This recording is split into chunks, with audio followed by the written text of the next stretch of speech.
How to add video and photo together on Instagram Story. Open the Instagram app on your phone and make sure you are logged into your account. Tap on your story at the top of the screen. This will open your gallery, where you can select a video to upload. If you prefer to record a new video, tap on the camera option and start recording.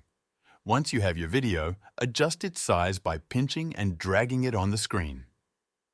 Now, to add a photo on top of the video, tap on the sticker icon at the top of the screen.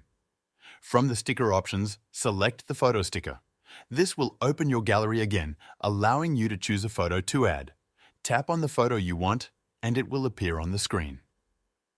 You can now resize and move the photo to place it wherever you want on the video. If you want to add more photos, repeat the same process. Tap on the sticker icon, select another photo, adjust its size and place it where you like. You can also use Instagram's other features, such as text, stickers and drawings, to customize your story. Once you are happy with how everything looks, tap on Your Story to upload it.